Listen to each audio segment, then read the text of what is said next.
Dear students, आज के class में आपका स्वागत है। और ये आज एक नए टॉपिक के साथ हम लोग आधुनिक भारत पढ़ने जा रहे हैं। और ये टॉपिक के रिलेटेड है अंग्रेज और फ्रांसीसियों के बीच भारत में जो संघर्ष होता है, उसी टॉपिक को हम लोग पढ़ने जा रहे हैं। इसमें अगर पूरे सेक्शंस को देखें तो हम लोग 4 सेक्शन में बांट करके उसको पढ़ेंगे। एक इसका इंट्रो देखेंगे और इंट्रो को व्यापक रूप से देखेंगे, वाइड रेंज में देखेंगे, ऐसा कि इसके अंदर की सारी बातें इसमें आ जाए और आपको एक अंडरस्टैंडिंग हो जाए एंग्लो फ्रेंच रिलेशंस पर, या कर्नाटक वार भी इसको कहते हैं। और उसके बाद इस वार में, कर्नाटक वार में या एंग्लो फ्रेंच रिलेशन में 3 वार होते हैं, 3 युद्ध, जिसको फर्स्ट कर्नाटिक वार, सेकंड कर्नाटिक वार और थर्ड कर्नाटिक वार बोलते हैं। माने प्रथम आंग्ल फ्रांसीसी संघर्ष, द्वितीय आंग्ल फ्रांसीसी संघर्ष और तृतीय आंग्ल फ्रांसीसी संघर्ष। तो इस तरीके से 4 खंड में या 4 सेक्शंस में बांट करके आज का क्लास होगा और हम लोग का प्रयास होगा कि आज ही इसको हम लोग खत्म कर दें। ठीक है, शुरू करते हैं। तो पहले जैसा कि हमने प्रॉमिस किया आपको कि इंट्रोडक्शन लेंगे।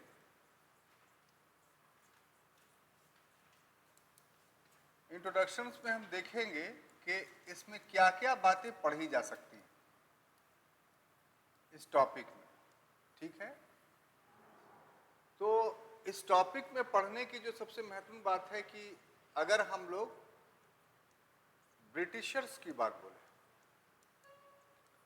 और फ्रेंच की बात बोले, माने कंपनी का, ठीक है, तो भारत में ब्रिटिश ईस्ट इंडिया कंपनी जो अराइव करती है वो 1608 सी में, यानी कॉमन एरा में। और जो फ्रेंच ईस्ट इंडिया कंपनी, जिसका वास्तविक नाम एस्तादो डा इंडिया था फ्रेंच भाषा में, वो जो यहाँ आती है 1668। ठीक है,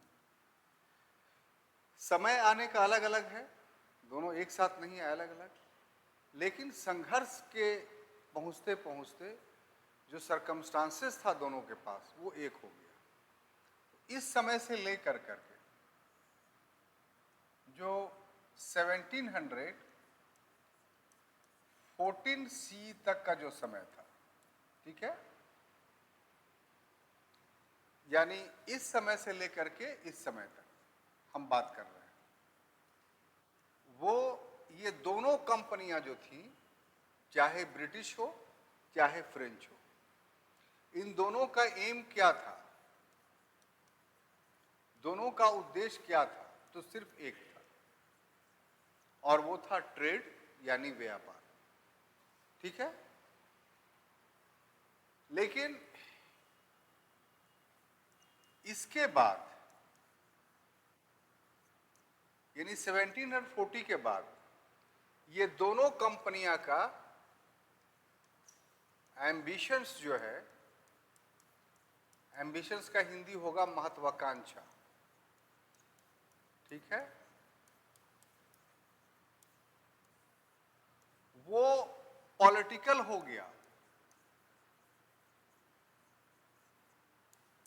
ठीक है, पॉलिटिकल का मतलब कि पूरा हिंदी में लिखा, आपको दिक्कत नहीं ना हो रहा, कर लीजिएगा ना। तो पॉलिटिकल का मतलब क्या कि टू एस्टैब्लिश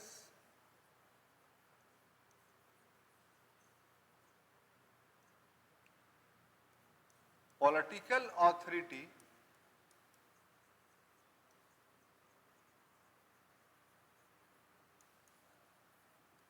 इन इंडिया। अब देखिए, जब तक व्यापार का था तब तक लोगों में क्लैश नहीं हुआ था, लेकिन जैसे ही दोनों एम्बिशियस हो गए, महत्वाकांक्षी हो गए, तो ये जो महत्वाकांक्षा इनका हुआ, ये काउज ऑफ क्लैश क्लैश बना, काउज ऑफ क्लैश। है? है? हाँ, माने इच्छित हो ना। हाँ, पहले था उनका व्यापार करना, कंपनी व्यापारी थी, ट्रेड कंपनी थी, लेकिन 1740 सी के बाद उन्होंने व्यापार के लक्ष्य को छोड़ा नहीं, बल्कि उसके साथ साथ ये सोचा कि अब यहाँ के पॉलिटिकल अथॉरिटी को भी अपने हाथ में ले लें। तो जो अपना मेन एम था उससे हट करके कोई दूसरा एम जोड़ लिया, तो इसको बोलते हैं महत्वाकांक्षा, एम्बिशंस। ठीक है?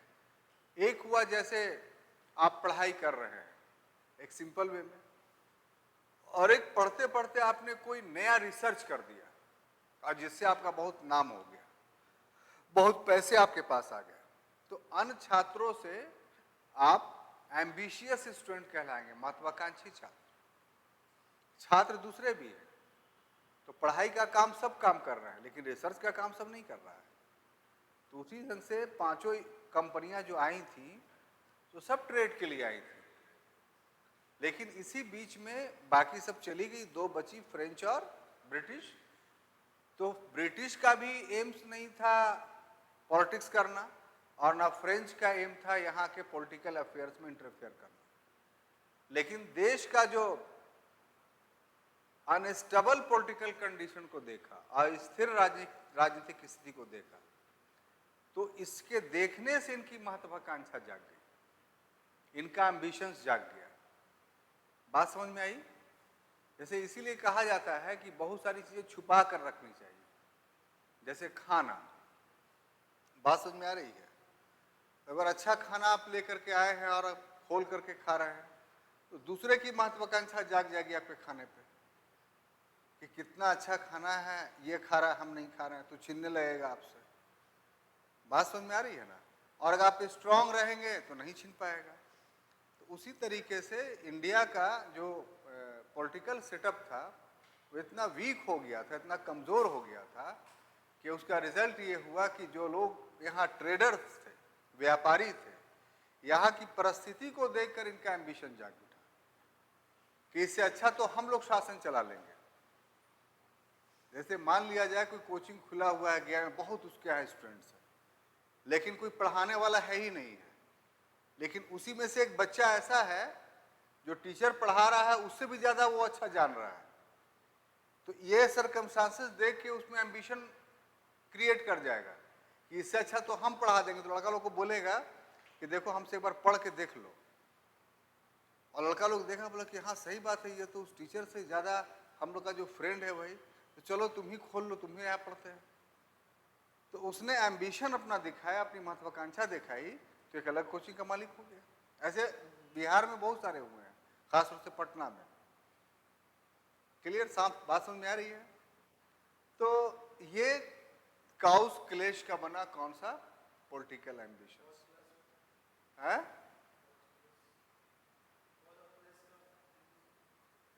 काउस ऑफ क्लेश। अब देखिए, फिर यही आप ही लोग ना उस दिन शिकायत किए थे कि मतलब इंग्लिश में नहीं बताते हैं। ये कोई बात हुआ भाई?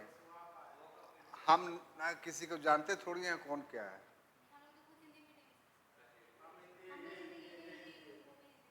गजब गजब की बात, समझ है। देखिए, इसमें मामला हम शुरू में ही बताए थे आपको कि जो मेरा स्टाइल था पढ़ाने का, हम बहुत दिनों से पढ़ा रहे हैं। ये जो समस्या है, ये समस्या हर जगह आती है। तो यहाँ से दिल्ली तक आप देखेंगे तो यही है उसका, कि जो जैसे हम आपको डील कर रहे थे कि आखिर प्रॉब्लम कहाँ पर आता है, टर्मिनोलॉजी में आता है, जो जिसको आप बोलते हैं शब्दावली, कोई स्पेशल फिक्स, जैसे हम बोले परिसंचरण तंत्र, तो ये एक टफ हो गया, तो उसको इसका इंग्लिश में सर्कुलेटरी सिस्टम्स। बाकी जो ग्रामेटिकली सेंटेंस बनता है तो आप जिसमें चाहिए बना लीजिए। यहाँ तो क्लास में आपको समझना है। बात समझ में आ रही है कि नहीं? तो यही बात है, तो हम इसी हिसाब से चल रहे थे। अब पता चला कि लोग जो है वो कॉपी दे दिए कि देखिए उसमें इंग्लिश है ही नहीं है। तो साहब अब इंग्लिश का मतलब ये है कि हमको कोई प्रॉब्लम नहीं है, हम बोलिएगा तो ऐसी इंग्लिश में बोल भी देंगे, आपको पूरा लेक्चर्स दे देंगे, लेकिन उससे ये है कि आप कन्विंस कितना होते हैं, आप समझ कितना पाते हैं। तो उसमें हो गई बहुत सारे ऐसे इन्होंने टोक दिया कि इसका बताइए, और पहले क्लास जब हो रहा था तो टोक नहीं रहे थे। तो हम आपकी मजबूरी को समझते हुए जहां जहां पर टफ हिंदी था उसका हम इंग्लिश टर्मिनोलॉजी लिखते जाते थे, सबका नहीं लिखते थे। तो उससे क्या होता था कि दोनों पक्ष, जो हिंदी वाले हैं उनको भी हो गया, जो इंग्लिश, अच्छा ऐसी बात नहीं है कि उस स्टाइल में पढ़ाने से लोगों ने होमवर्क दिखाया लिख करके इंग्लिश में और अच्छा दिखाया, ये हम नहीं बोल सकते हैं कि बहुत पुअर इंग्लिश थी, तो ठीक ठाक चल रहा था। खैर कर देते हैं उसे, पता नहीं कौन इंग्लिश में लिखता है, हिंदी में तो आप लोग का नाम भी नहीं जानते हैं, तो इसलिए इस पर बहस करना ही बेकार है। तो ये एक सेक्शंस हुआ, ठीक है। इंट्रोडक्शंस का हमने कहा था कि बड़ा होगा और एक सेक्शंस हुआ। अब देखिए कि अगला सेक्शंस को जो इंट्रोडक्शंस का, यानी आप पैराग्राफ चेंज करेंगे, इंट्रोडक्शंस का पैराग्राफ चेंज करेंगे, उसमें क्या बात होगा कि जो दक्कन है,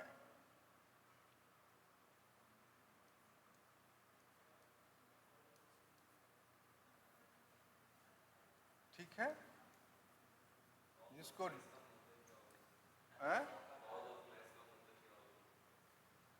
क्या बात है, संघर्ष का कारण, ये कौन सा बहुत भारी बात है ठीक है।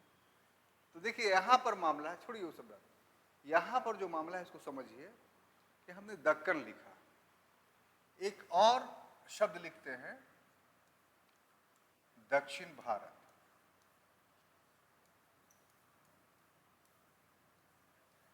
यानी साउथ इंडिया।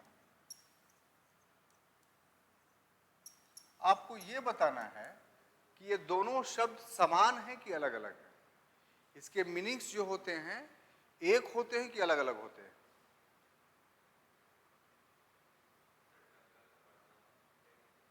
जो जानते हो बोल दीजिए, बहुत जोर देने की जरूरत नहीं है। हाँ ठीक है,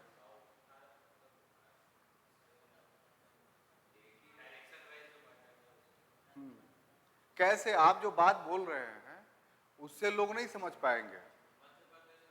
आप पहले एक चीज बताइए कि एक प्रश्न का उत्तर दीजिए कि डेक्कन और साउथ इंडिया एक ही अलग अलग है? एक ही है। तो जब एक ही है तो फिर कोई प्रश्न नहीं उठता है, मतलब इसमें कोई डिफरेंस नहीं है।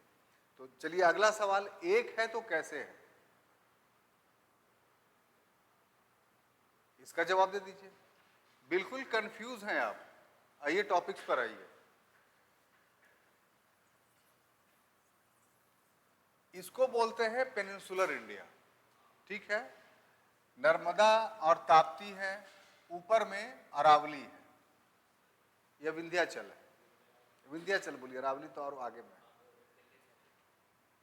यहां से लेकर के जो कन्याकुमारी का पॉइंट देख रहे हैं, ठीक है, ये पूरा का पूरा कहलाता है, जानते हैं क्या?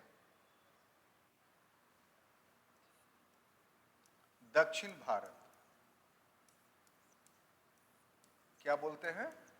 दक्षिण भारत, यानी साउथ इंडिया, ठीक है। अब ये साउथ इंडिया जो है दो बराबर भागों में बटा हुआ, बराबर नहीं मेरे, दो भाग में बटा हुआ है। एक यहां से लेके यहां पर कृष्णा नदी है, ठीक है। तो ये जो इलाका हो गया आपका, ठीक है, इसी को हम लोग दक्कन बोलते हैं,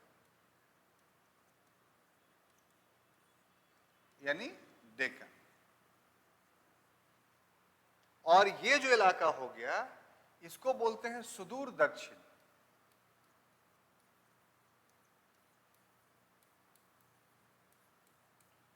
यानी रिमोट साउथ।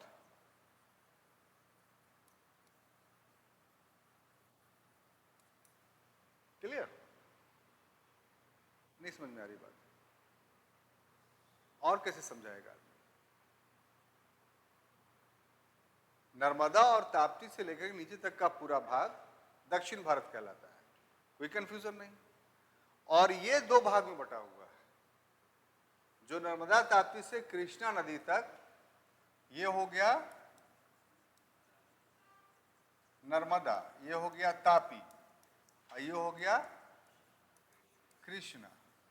ये बीच का जो इलाका है ये दक्कन, दक्कन ज्योग्राफिकल काउज से बोलते हैं, भौगोलिक कारण से, क्योंकि लावा से बना हुआ है, लावा निर्मित है, और ये एक ट्रैप के रूप में, जैसे ऐसे तो पूरा दक्षिण भारत ही गोंडवाना लैंड का है, वो एक अलग बात हो गई, लेकिन गोंडवाना लैंड में भी ज्वालामुखी का विस्फोट किसी पीरियड में हुआ था, तो उससे एक ट्रैप, एक खंड अलग बन गया। और ये वो खंड है जो काली मिट्टी के लिए काफी मशहूर है, ब्लैक सॉइल के लिए, जिसको रेगुर बोलते हैं, और यही वो एरिया है जहां कपास की खेती अधिक होती है। तो ये एक ऊपर से और नीचे के भूमियों से, लैंड से जो है डिफरेंट टाइप का है, तो इसीलिए उसको एक ट्रैप के नाम से, एक खंड के नाम से हम लोग जानते हैं, जिसको दक्कन ट्रैप बोलते हैं। और नीचे वाले की स्थिति ऊपर वाले से ज्योग्राफिकली भिन्न है। तो अगर इन होल अगर देखा जाए ज्योग्राफिकल कंडीशन से भी, तो सबसे पुराना लैंड है पेनिनसुला, माने साउथ पेनिनसुला, जिसको हम लोग प्रायद्वीपीय भारत बोलते हैं। जो गोंडवाना लैंड का भाग है वो एक्चुअली में यही है, दूसरा नहीं है। तो उस कारण से हम इसको सम्मिलित रूप से, चूंकि उत्तर के तुलना में जो नॉर्थ इंडिया है, इसका लोकेशन साउथ में है, दक्षिण में है, तो इस कारण से एक भौगोलिक खंड के रूप में, एक ज्योग्राफिकल यूनिट के रूप में, हम नर्मदा ताप्ती के बाद से नीचे के जितने क्षेत्र हैं उन सभी को साउथ इंडिया बोलेंगे। किस कंटेक्स्ट में? डायरेक्शंस के कंटेक्स्ट में, कि उत्तर भारत की तुलना में इसको दक्षिण भारत कहना पड़ेगा। लेकिन ज्योग्राफिकल फीचर्स की जहां तक बात है, यानी भौगोलिक विशेषताओं की जहां तक बात है, तो ये पूरा दक्षिण भारत एक तरीके का नहीं है। इसका आरंभिक ऊपर वाला लगभग आधा भाग ये काली मिट्टी से बना हुआ है, कपास के लिए ज्यादा, एक ट्रैप के रूप में। इसी कारण से इसको डेक्कन बोला जाता है। और नीचे वाला भाग जो है वो इसके कॉन्टेक्स्ट में दक्षिण का सबसे सुदूर भाग है, तो इसीलिए उसको सुदूर दक्षिण या रिमोट साउथ बोलते हैं। ये इसका एक्चुअल डिविजन्स है। बोलचाल की भाषा में हम चाहे दक्कन बोल दें, चाहे दक्षिण भारत बोल दें, लोग यही उम्मीद करते हैं कि साहब वो नर्मदा से नीचे वाली बात हो रही है। एक कंफ्यूजन इसमें यह क्लियर कर लीजिए कि बहुत बड़ा कंफ्यूजन है स्टूडेंट्स के बीच में, कि दक्षिण भारत में राज्यों के स्तर से अगर बात करते हैं तो उसमें वो बोलते हैं भाई बहुत सारे, कि केरल है, तमिलनाडु है, कर्नाटक है, आंध्र प्रदेश है, माने यही 4 स्टेट को वो दक्षिण भारत का बोलते हैं। लेकिन ज्योग्राफी के हिसाब से अगर देखिए तो गुजरात से लेकर के महाराष्ट्र, मध्य प्रदेश, उड़ीसा, ये सब जितना है ये सब दक्षिण भारत का भाग माना जाएगा। क्यों? क्योंकि इन सभी की विशेषताएं एक तरह की है। तो अब आइए ये कि हम अगर यहाँ जो लिखा है दक्षिण भारत, तो ये तो आपको पता चल गया। हम जो यहाँ बात करेंगे आपसे, इसको मिटाए ना, हम जो आपसे बात करेंगे वो क्यों मैप बनाया हमने, उसका थोड़ा ये है कि जो हिस्ट्री हम लोग को पढ़ना है वो क्या पढ़ना है, तो इसका जो ऊपर वाला भाग है ये आप मान के चलिए कि हैदराबाद रियासत है, ठीक है, और ये नीचे वाला ये जो भाग है ये कर्नाटक या कर्नाटक का रियासत है। ये दोनों जो भाग थे, हैदराबाद या कर्नाटक, ये जब मुगलों का दौर था, यानी 6 मुगलों का, जो सर्वश्रेष्ठ मुगल थे, दूसरे शब्दों में कहिए औरंगजेब के समय तक का जो पीरियड था, ये सभी के सभी, चाहे हैदराबाद हो या कर्नाटक हो, ये मुगल सूबा हुआ करता था। सूबा का मतलब प्रोविंस, है ना। लेकिन हम लोगों ने लेटर मुगल पीरियड में देखा कि मुगलों के शक्तिहीनता, पावरलेसनेस की वजह से क्या हुआ कि उनके ही सूबेदार या उनके ही ऑफिसर्स उनसे आजाद होने लगे। तो उस तरीके से आप बताइए कि हैदराबाद को आजाद किसने करवाया? निजामुल मुल्क चिनकिल्स खान ने। तो बस यहीं तक हमको पहुंचाना था। अब हम टॉपिक पे आते हैं। यह हम इसलिए बता दिया आपको कि एक कंफ्यूजन आपके पास नहीं रहे, और ये बेसिक चीज था, सिर्फ इसी में काम नहीं आएगा, और भी कहीं पर बात होगी तो आपको इसको अब समझने की जरूरत नहीं होगी, ठीक है।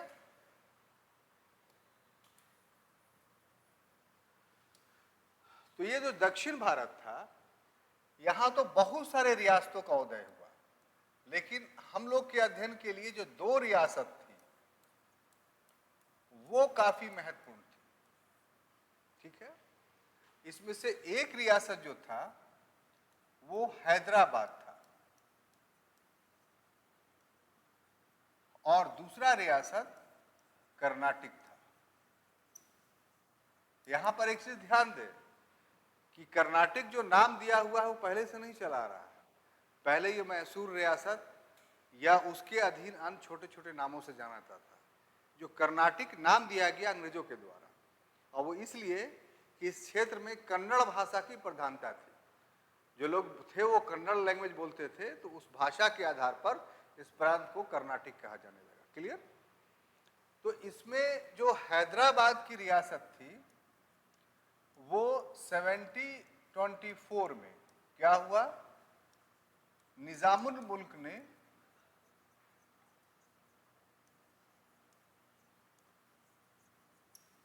इसको आजादी दिलवा दी।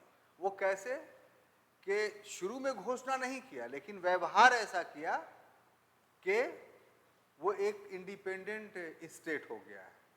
तो ये जो कर्नाटक था वो आरंभ में, शुरू में इसी के अंडर में था, हैदराबाद के अंडर में। कर्नाटक को अलग सूबा नहीं था, बल्कि मुगलों के अधीन जो है वो हैदराबाद रियासत के अधीन था। तो जिस तरीके से हैदराबाद की रियासत निजामुल मुल्क ने अपने आप को स्वतंत्र कर लिया, ठीक है, किससे स्वतंत्र किया? तो मुगल से। क्लियर? उसी प्रकार से कर्नाटक में एक व्यक्ति हुआ सआदतुल्ला खां। सआदतुल्ला खां ये किसके अधीन में था? तो ये सआदतुल्ला खां निजाम के अंडर में था। लेकिन जिस तरीके से निजाम ने मुगल से स्वतंत्रता की घोषणा कर दी, उसी प्रकार से सआदतुल्ला खां ने भी अपने आप को स्वतंत्र कर लिया। किससे? तो मुगल से। अब बात समझ में आई? और ये दोनों रियासत बन गए अपना अलग अलग। तो इसका जो पीरियड है निजामुल मुल्क का, ये तो एज हम नहीं बता रहे हैं, जो वहां सत्ता पे आया तो 1727 से लेकर के 48 तक ये वहां का शासक रहा। और इसी पीरियड में सआदतुल्ला खां ने भी सत्ता संभाली। लेकिन हुआ ये कि इसका जो भतीजा था सआदतुल्ला खां का, क्या चीज? भतीजा। भतीजा समझते हैं? निफ।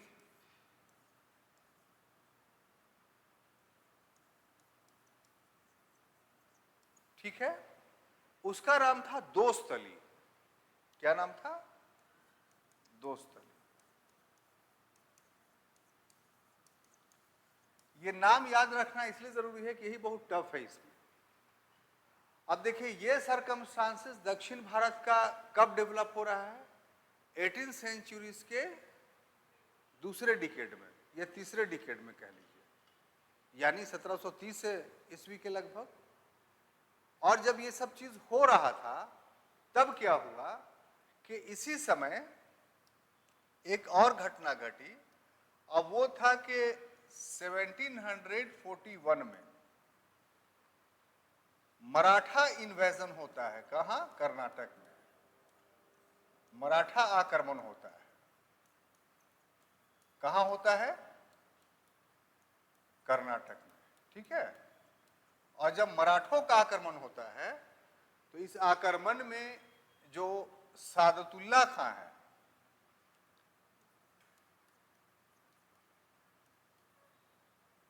सादतुल्ला खां का जो उत्तराधिकारी कह लीजिए, ये बहुत पहले ही मर गया था, उसका नाम था दोस्त अली। तो ये दोस्त अली की मृत्यु हो जाती है। सादतुल्ला खां पहले ही मर चुका है, ये जीवित नहीं है। उसका भतीजा दोस्त अली कर रहा था 1741 में, इसकी मृत्यु हो जाती है। और इसका एक दामाद था। किसका? दोस्त अली का दामाद था। दामाद में समझते हैं ना? तो उसका नाम था चंदा साहब। तो एक्चुअली में 1741 में दोस्त अली की मृत्यु नहीं होती है, बल्कि मराठा आक्रमण में ये मारा जाता है। और मराठा लोग इसके दामाद चंदा साहब को क्या करते हैं? कैद कर लेते हैं और कैद कर करके अपने पास लेके चले जाते हैं। तब क्या हुआ? गद्दी तो खाली होगी कर्नाटक की। कर्नाटक की गद्दी खाली हो गई ना। जो मूल शासक था दोस्त अली, वो मारा गया। चंदा साहब जो इसका दामाद था वो अरेस्ट हो गया। तब इस पर तरीके से जो कर्नाटक का वैकेंट जो थ्रोन था, यानी जो खाली जगह था, उसमें क्या किया कि निजाम ने, यानी आसफ जाह ने, यानी निजामुल मुल्क चिनकिल्च खां ने क्या किया? तो उसका एक संबंधी था जिसका नाम था अनवरुद्दीन। ये किसका संबंधी है?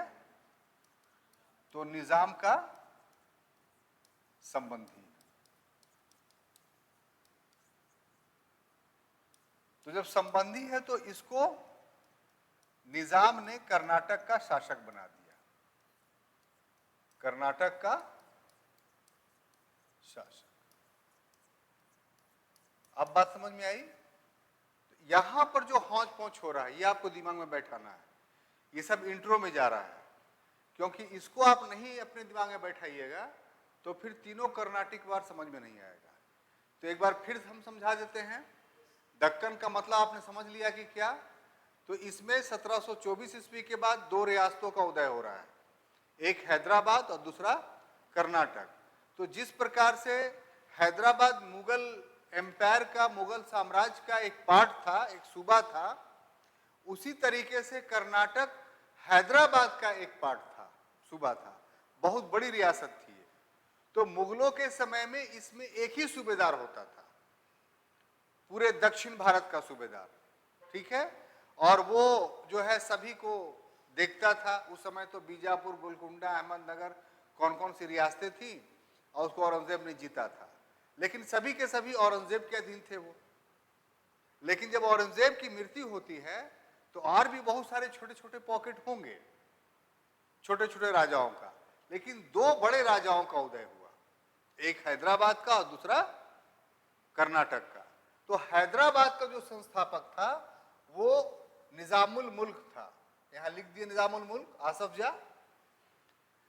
इसी के अधीन था कर्नाटक। तो जिस प्रकार से हैदराबाद ने अपने आप को इंडिपेंडेंट घोषित कर लिया मुगलों से, उसी तरीके से कर्नाटक ने भी अपने आप को हैदराबाद से इंडिपेंडेंट घोषित कर लिया। और जिस व्यक्ति ने किया उसका नाम था सादतुल्ला खां। इतनी बात तो दिमाग में गई, कोई कंफ्यूजन नहीं। अब देखिए, हमने इसीलिए निजामुल मुल्क का टाइम लिख दिया है आपको 1724 से 28। इसमें आप कोई चेंजिंग नहीं होगा। अब जो चेंजिंग हो रहा है कर्नाटक में, ठीक है, तो कर्नाटक में क्या चेंजिंग हो रहा है? तो ये जो सादतुल्ला खां था, इसका भतीजा था दोस्त अली। ठीक है। सादतुल्ला खां की मृत्यु, स्वाभाविक मृत्यु पहले हो गई, तो शासक कौन बना? तो दोस्त अली बना। तो दोस्ते अली के पीरियड में ये काम हो रहा है कि 1741 में मराठों का आक्रमण होता है। कहां? कर्नाटक में। इस आक्रमण में 2 स्थली मारे जाते हैं। अब उसकी मृत्यु के बाद उसका दामाद जीवित था, लेकिन इसको भी कैद कर लिया। किसने? मराठों ने। तो उससे क्या हुआ कि वैकेंट थ्रोन हो गया, यानी गद्दी खाली हो गई। तो इसका लाभ किसने उठाया? बोलिए ना। पर इसका लाभ निजाम ने उठाया, हैदराबाद ने उठाया, और वहां अपने व्यक्ति किसको? अनवरुद्दीन को बैठा दिया। तो अब जो कर्नाटिक वार होगा तो उसमें शासक कौन होंगे? तो हैदराबाद में निजामुल मुल्क चिनकिल्च खां होगा और कर्नाटक में अनवरुद्दीन होगा। और कैसे आया वो आपको दिखाया हमने। और इसमें एक कैरेक्टर अभी भी जिंदा रहेगा, कौन? चंदा साहिब, जो मराठों के कैद में है। तो इतनी बात समझ में आई। एक पैराग्राफ तो ये होगा, दूसरा पैराग्राफ ये होगा। अब तीसरा पैराग्राफ भी आपको इंट्रो में डालना है। इसको हटाएं, तीसरा पैराग्राफ भी इंट्रो में जाएगा, तब फिर हम मेन बॉडी पे आएंगे।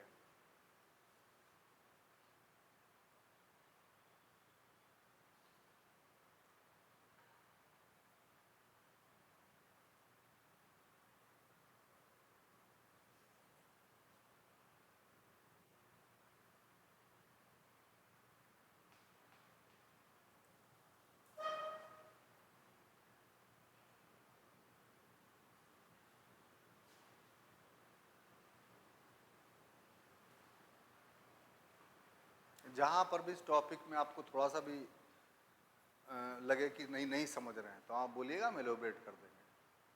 ठीक है? हम चाहते हैं कि टफ टॉपिक है, इसको ऐसा समझ जाइए कि हमेशा याद रहे आपको।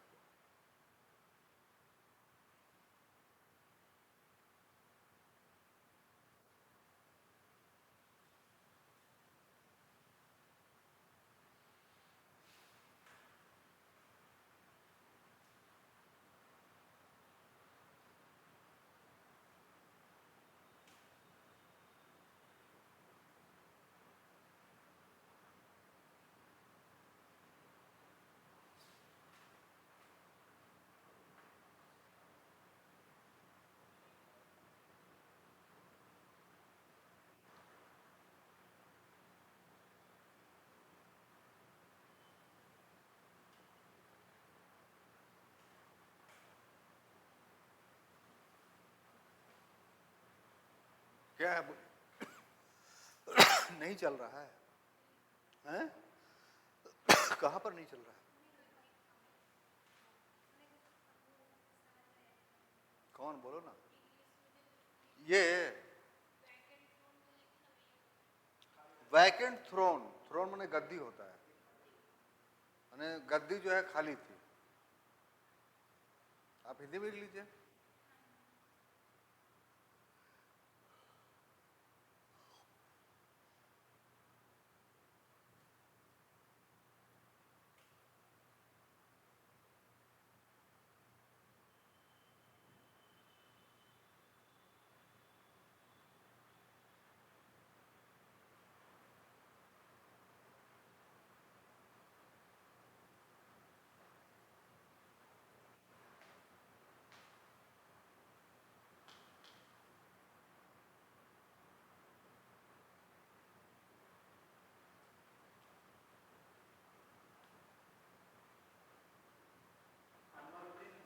हाँ,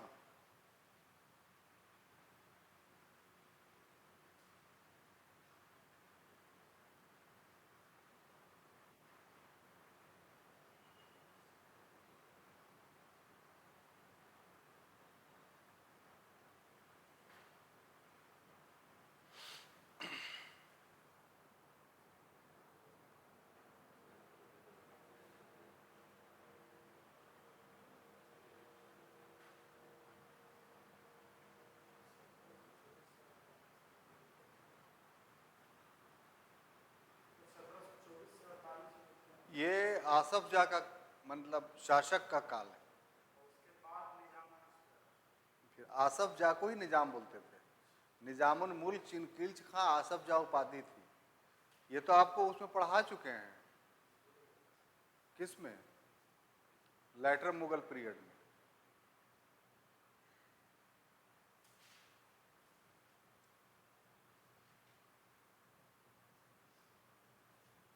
हो गया?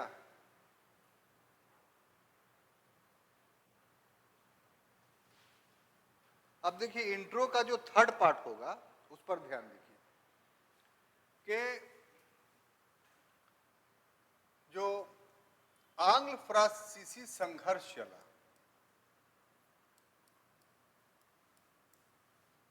जो आंग्ल फ्रांसीसी संघर्ष चला, यानी एंग्लो फ्रेंच जो क्लैश हुआ, ये क्लैश लगभग 20 वर्षों तक चला। ठीक है ना? कितना? लगभग 20 वर्षों तक।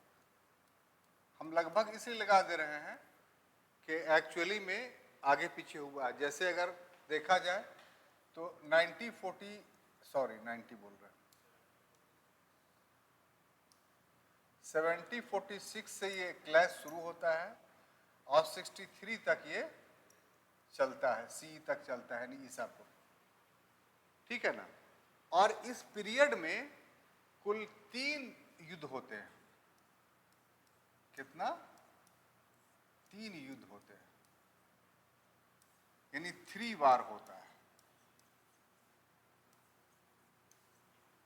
अब हम लोग को एक डायग्राम बना लेना है ताकि तीनों वार के जो इंपॉर्टेंट फैक्ट्स हैं वो हम उसमें पुट कर सके। ठीक है? तो एक इस तरह का बना लेते हैं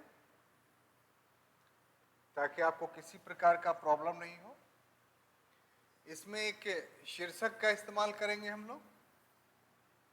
उसमें सबसे पहला है कि युद्ध लिखेंगे, दूसरा लिखेंगे कि पीरियड, उसके बाद इंपॉर्टेंट इवेंट्स क्या हुआ, और लास्ट में किस संधि के द्वारा ये समाप्त हुआ। तो उसको भर देते हैं। इसमें क्या होगा? युद्ध का नाम, यानी नेम ऑफ वार, है ना? Name of war. और इसमें अवधि, अवधि का मतलब पीरियड, कि कितने से कितने पीरियड तक हुआ। उसके बाद घटनाएं, ये तीसरा में कर लेंगे, यानी इवेंट। और लास्ट में समझौता, कि किस समझौते के तहत ये वार जो है बंद हुआ, है ना? तो अब इसको 3 भाग में बांट देते हैं। ये 1 के लिए हो जाएगा, ये 2 के लिए हो जाएगा, और तीसरा अपने आप क्रिएट कर गया। तो फर्स्ट में लेते हैं, फर्स्ट एंग्लो फ्रेंच वार, प्रथम आंग्ल फ्रांसीसी युद्ध, इसको हिंदी में आप लोग लिखेंगे। इसकी अवधि जो थी 7046 से लेकर के 7048 सी तक, यानी ईस्वी तक। ठीक है? इसमें जो बड़ी घटना है वो था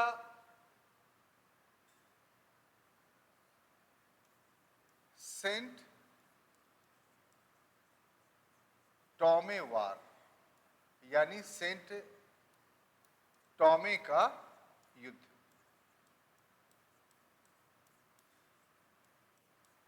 और ये युद्ध जो बंद हुआ, यानी ये फर्स्ट एंग्लो फ्रेंच वार, वो ए ला शपल संधि में,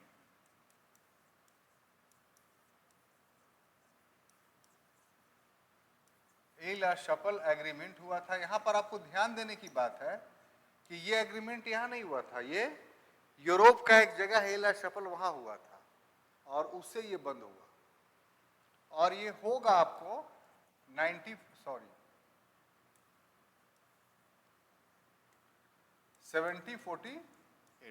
क्लियर? तो ये पूरा डेटा आपका है किस चीज का? फर्स्ट कर्नाटिक वार का। इसको फर्स्ट एंग्लो फ्रेंच वार भी कह सकते हैं और फर्स्ट कर्नाटिक वार भी बोल सकते हैं।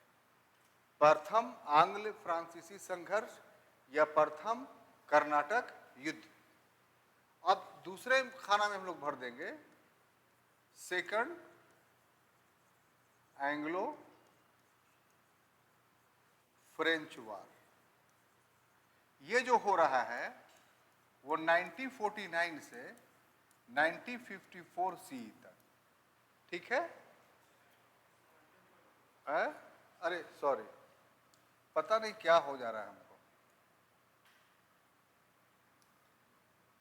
1749 से 1754, और इसमें जो बड़ा इवेंट है उसको बोलते हैं हम लोग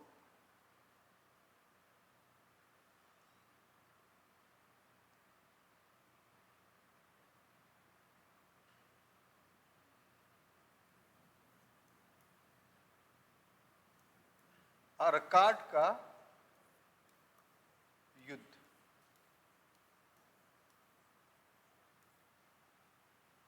और ये जो बंद हुआ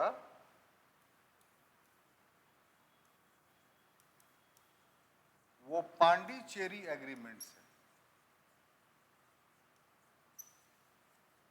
ये हुआ था 1755 में, ठीक है ना? और थर्ड एंग्लो फ्रेंच वार जो होता है, गलत लिख दिया, वही दिमाग में था, अंबूर का युद्ध। अर्काट का भी हुआ है लेकिन मेन था अंबूर का युद्ध, ठीक है? थर्ड एंग्लो फ्रेंच वार, इसका पीरियड हम लोग लेंगे 1756 से लेकर के 63 तक। एक्चुअली में 60 ही तक है। ये संधि पेरिस का बाद में हुआ, इसलिए हम लोग 63 मान रहे हैं। मामला दोनों के बीच संघर्ष का 60 में खत्म हो जाता है। इसमें जो होता है वांडी वाश का युद्ध, वांडी वाश युद्ध महत्वपूर्ण घटना है, और इसका पीरियड था 22 जनवरी 1700 क्या 60। और ये जो बंद होता है उसको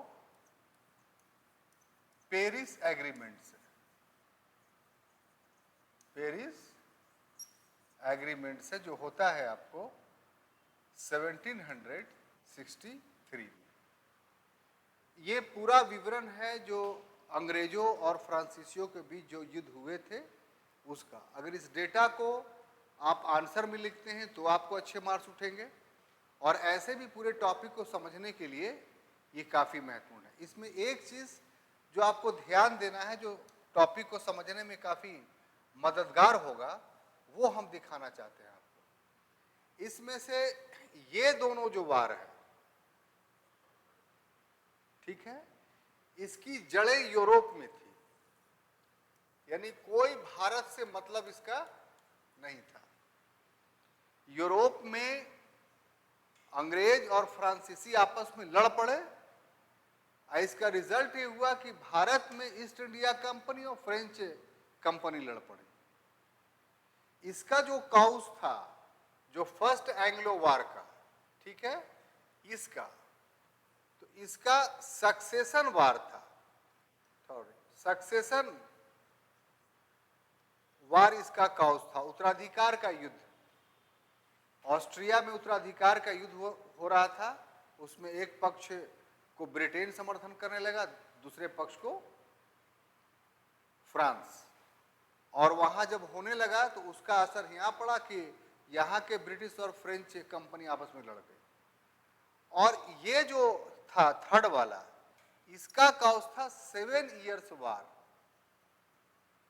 7 इयर्स वार, जिसको हिंदी में बोलेंगे सप्तवर्षीय युद्ध। क्या बोलेंगे? सप्तवर्षीय युद्ध। ये 56 से लेकर के 63 तक यूरोप में लड़ा गया और यह भी उत्तराधिकारी युद्ध से संबंधित था और इसमें भी दोनों पक्ष थे। वो कौन थे? तो ब्रिटेन और फ्रांस। लेकिन ये जो सेकंड वाला है, कौन? सेकंड वाला, इसकी मैं बात बोल रहा हूं। तो ये सेकंड वाला का काउस नेटिव था, लोकल था। और वो क्या था? तो हैदराबाद और कर्नाटक, ये दोनों में सक्सेशन प्रॉब्लम था, यानी उत्तराधिकार की समस्या थी। किस चीज की समस्या थी? उत्तराधिकार की समस्या थी। तो एक पक्ष ने हैदराबाद में भी किसी एक पक्ष का साथ दिया, मैंने अंग्रेजों ने, उसके उत्तर में, उसके आंसर में फ्रांसीसियों ने दूसरे पक्ष का साथ दिया। यही कर्नाटक में हुआ कि अंग्रेजों ने एक का पक्ष लिया और फ्रांसीसियों ने दूसरे का पक्ष लिया और इस ढंग से भारतीय उत्तराधिकार में शामिल होकर के सेकंड एंग्लो फ्रेंच वार लिखा गया। तो ये पूरा डायग्राम समझ में आ गया आपको? लिख लिए? मिटाऊं तो जल्दी कीजिए।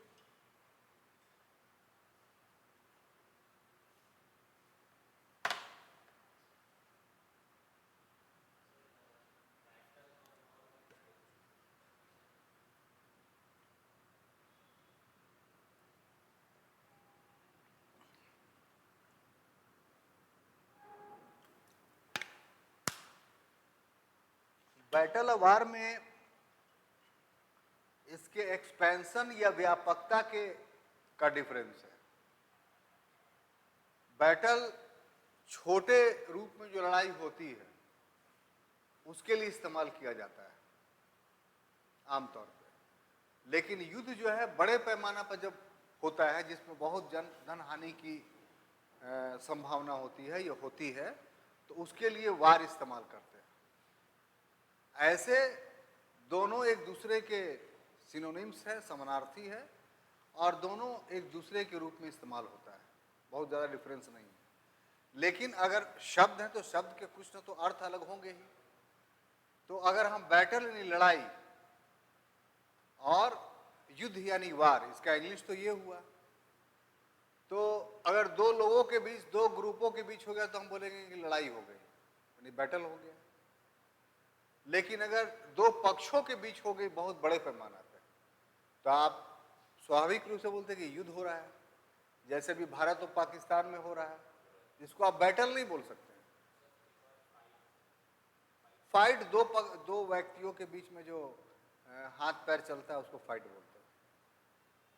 और फाइट का मतलब के अर्थ सिर्फ लड़ाई से ही नहीं है, फाइट का अर्थ है बुरी आदतों को छोड़ने से भी।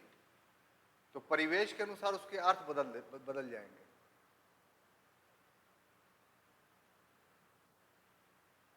लिख ली?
बताऊं? तो अब बारी बारी से हम लोग देखेंगे क्या चीज, कि फर्स्ट कर्नाटक वार में क्या हुआ, सेकंड में क्या हुआ और थर्ड में क्या हुआ। तो कोई प्रॉब्लम नहीं है, अगर आप सीक्वेंस में पढ़ते चले जाइएगा तो सब आपको याद हो जाएगा। तो पहला हम लोग प्रथम आंग्ल फ्रांसीसी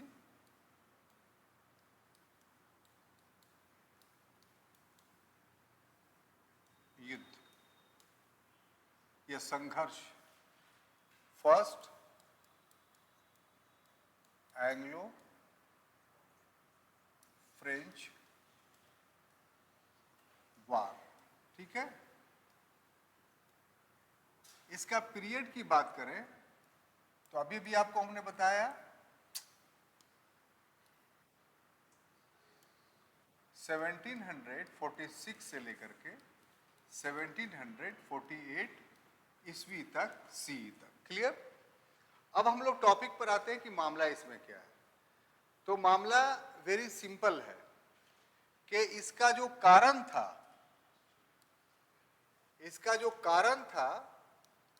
इस संघर्ष का, यानी इसका जो काउज था वो सक्सेशन वार ऑफ ऑस्ट्रिया था। यानी ऑस्ट्रिया का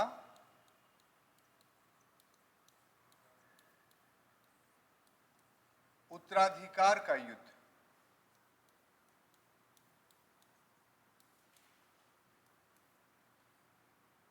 उत्तराधिकार युद्ध। यहां पर एक बता दें कि ये जो उत्तराधिकार युद्ध शुरू हो रहा है ये एक्चुअली में 1742 से शुरू हुआ था, लेकिन आप देख रहे हैं कि यहां जो लड़ाई शुरू हुई 1746 में। तो ये 4 साल बीच में हुआ क्या? तो एक्चुअली जो ऑस्ट्रिया का मामला था वो मैरिया थेरेस की मृत्यु के बाद शुरू हुआ और उसके 2 दावेदार थे ऑस्ट्रिया के। ऑस्ट्रिया वास्तव में एक बहुत बड़ा एम्पायर था, साम्राज्य था। जो आज का ऑस्ट्रिया आप देख रहे हैं सिर्फ वो नहीं था, बल्कि उस समय वो तो था ही, प्लस वहां जो डायनेस्टी, जो वंश शासन कर रहा था उसका नाम था होहेंजोलर्न वंश, होहेंजोलर्न डायनेस्टी। और ये लगभग आप मान के चलिए कि आधे से अधिक बड़े क्षेत्र में यूरोप इसके कब्जे में था। तो यहां का शासक बनना कोई सामान्य सी बात नहीं थी, और जिसका ऑस्ट्रिया पर कब्जा था इसका मतलब उसका यूरोप पर कब्जा था। तो ये पहला ऐसा मौका मिला था फ्रांस और ब्रिटेन को कि वो ऑस्ट्रिया के माध्यम से यूरोप में अपने प्रभाव को बढ़ा सके।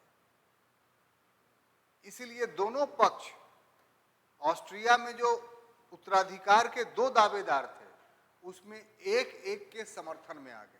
एक के समर्थन में ब्रिटेन आ गया और दूसरे के समर्थन में फ्रांस आ गया। क्लियर? तो वहां लड़ाई 42 में शुरू हो जा रही है, 1742 में। तो भाई जब उसका पूंछ था, उसका टेल था यहां फर्स्ट कर्नाटिक वार, यूरोप के वार का, तो उसी वक्त हो जाना चाहिए था, क्यों नहीं हुआ? तो शुरुआत में जो यहां चाहे फ्रांसीसी कंपनी का जो गवर्नर था डुप्ले, या फिर मद्रास में अंग्रेजों का जो बड़ा ऑफिसर था, ये लोग युद्ध के पक्ष में नहीं थे और दोनों एक दूसरे को एश्योर्ड कर रहे थे, आश्वासन दे रहे थे कि वहां जो हो रहा है यूरोप में होने दीजिए, हम लोग आपस में नहीं लड़ेंगे। और फिर यही नहीं बल्कि दोनों कंपनियों ने अपने देश के बोर्ड ऑफ डायरेक्टर्स को, चूंकि एक कंपनी सरकार की थी नहीं तो बोर्ड ऑफ डायरेक्टर चलाता था, तो उसको भी सूचित कर दिया कि हम लोग आपस में नहीं लड़ेंगे। तो इस तरीके से शुरू में जो नीति थी फ्रेंच कंपनी और ब्रिटिश कंपनी की, वो भारत में आपस में नहीं लड़ने की थी। इसलिए आप देख रहे हैं कि 42 में वह वार तो शुरू हो गया, लेकिन यहां कब हो रहा है? तो 1746 में, और वो भी एक घटना से होता है। वो घटना क्या है? तो कारण के बाद क्या होगा? घटना, यानी इवेंट क्या घटा। आप अपने समझने के लिए कह सकते हैं कि कंटेम्प्रेरी कॉज, तत्कालिक कारण क्या बना। तो ये तत्कालिक कारण एक ब्रिटिश ऑफिसर था,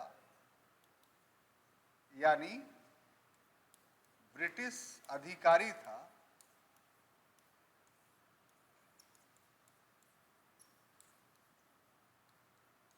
जिसका नाम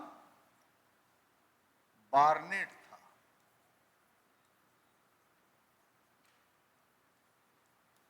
ठीक है, इसने क्या किया? बार्नेट ने क्या किया? तो इसने इंडियन ओशियन में, यानी हिंद महासागर में,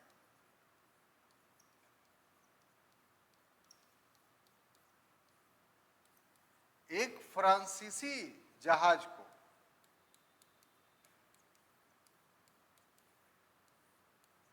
जहाज का इंग्लिश होता है वेसल्स, VSSELES, वेसल्स, या शिप भी आप बोल सकते हैं। इसको क्या किया? डुबा दिया। और इसको जो डुबाया, यही घटना क्या बनी? संघर्ष का आरंभ। अगर ये नहीं करता तो फिर ये घटना शुरू ही नहीं होती। तो बार्नेट का जो काम था, उसने फर्स्ट एंग्लो कर्नाटिक वार को शुरू कर दिया। और ये कब हुआ? तो 1746 में। क्लियर? अब देखिए, ये जो हुआ तो इसका रिएक्शंस यानी प्रतिक्रिया भी होगा। तो प्रतिक्रिया इसका क्या हुआ कि जो डुप्ले था, डुप्ले अभी मैंने आपको बताया कौन था, तो फ्रेंच गवर्नर था भारत में, और पांडिचेरी इसका हेडक्वार्टर था। तो डुप्ले ने क्या किया?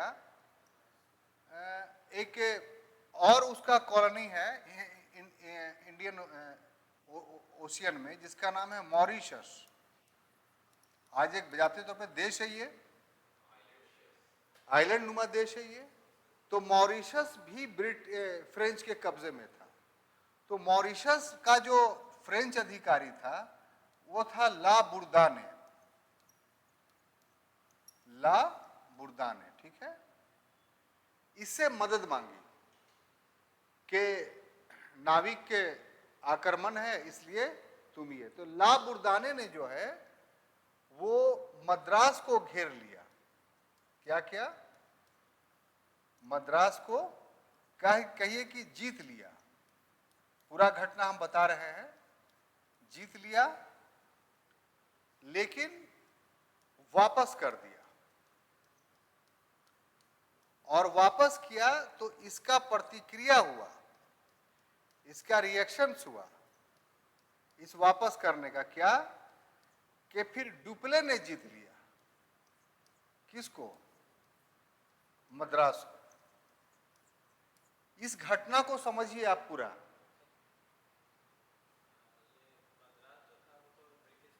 हाँ, नहीं, ब्रिटिश के तो फ्रेंच ना हो गया ये। कहा ब्रिटिश? हम बोला ना, ये डुप्ले मॉरिशस बोला कि फ्रेंच कॉलोनी था, और ये किसके अधीन था? तो लाबुर्दाने के अधीन था। ठीक है।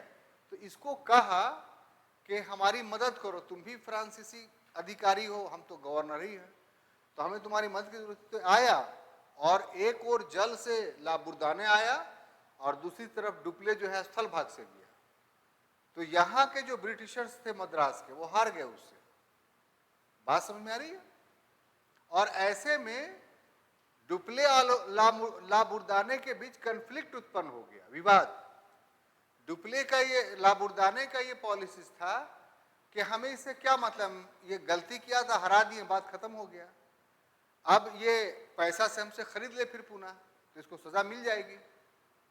और डुप्ले कहना था कि नहीं, ये अब हमेशा के लिए हमारे कब्जे में हो जाएगा। अब ऐसे में जो विवाद उभरा तो ला बुर्दाने बेच के चला गया, डुप्ले से उसका विवाद हो गया कि हम इतना खर्च किए, हमारा खर्च निकल गया, हम चले। तो फिर पुनः डुप्ले ने जो है आक्रमण किया मद्रास पर और मद्रास को जीत लिया। तो इस तरीके से एक बार फ्रांस ने जीता, फिर खोया, फिर फ्रांस ने जीता, फिर खोएगा। तो ये दोबारा हुआ मद्रास के साथ। बात समझ में आ रही है? अब देखिए, ये जो फर्स्ट कर्नाटिक वार है वो एक जो है आधा बात है इसका। आधा बात क्या है? तो अगला जो मामला होता है वो समझिए। अगला संघर्ष जो इस युद्ध में होता है वो डुप्ले प्लस अनवरुद्दीन के मध्य होता है। यह क्यों होता है कि यहां जो वार चल रहा था अंग्रेज और फ्रांसीसियों में, किसको? मद्रास पर कब्जे को लेकर के, तो उस समय अनवरुद्दीन ने जो है ऑब्जेक्शन किया था। यहां पर एक बात और आप समझिए कि मद्रास अंग्रेजों के कब्जे में था, इसका मतलब यह नहीं कि पूरा तमिलनाडु था। उस समय 1639 में अंग्रेजों ने मद्रास को अपने अधीन किया था, बल्कि खरीदा था, तो व्यापार के दृष्टिकोण से। और अभी आप मद्रास घूमने जाएंगे, जो मद्रास का कुछ भाग फोर्टिफाइड है आज भी, जैसे लाल किला दिल्ली में है, तो उसी ढंग से मद्रास में भी फोर्टिफाइड है और बहुत सारी बिल्डिंगें उसके अंदर हैं, सारे सरकारी कार्यालय उसी में। तो उसी वक्त ये फोर्टिफिकेशन हुआ था मद्रास का अंग्रेजों के द्वारा, और उसी के अंदर वो लोग रहते थे। उसके बाहर उनका अधिकार नहीं था। उसके बाहर ब्लैक सिटी कहलाता था, चूंकि इंडियन लोग रहते थे, और वो जो व्हाइट सिटी थी, जो जहां अंग्रेज लोग रहते थे, वहां काम करने के लिए जाते थे। बाकी जो इलाका तमिलनाडु का, जो उस समय तमिलनाडु कहा भी नहीं जाता था, जो भी उसका नाम हो, तो सब अपना अलग अलग स्थिति में था, और उन सबों पर अनवरुद्दीन का अधिकार था। तो अनवरुद्दीन ने कहा कि तुम एक व्यापारी हो, तुम लोग आपस में मत लड़ो, अगर लड़ोगे तो हम दोनों को यहां से भगा देंगे। तो उस समय अनवरुद्दीन अगर स्टेप लेता तो तस्वीर दूसरी होती, लेकिन एक डिप्लोमेटिक आदमी था डुप्ले, एक राजनयिक व्यक्ति था। उसने उस समय अनवरुद्दीन को कह दिया कि हम तो मद्रास आप ही के लिए जीत रहे हैं, अंग्रेजों से जीत करके आपको दे देंगे, तो कोई भी व्यक्ति लालच में आकर के आ जाएगा। तो अनवरुद्दीन बोला कि ठीक है, जब ऐसी बात है तो लड़ो और जीत करके हमको दे दो।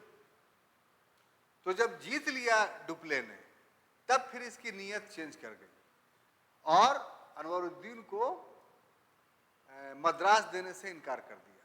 बात समझ में आई? तब इसके प्रतिक्रिया में जो संघर्ष होता है उसी का नाम सेंट टोमे का युद्ध है।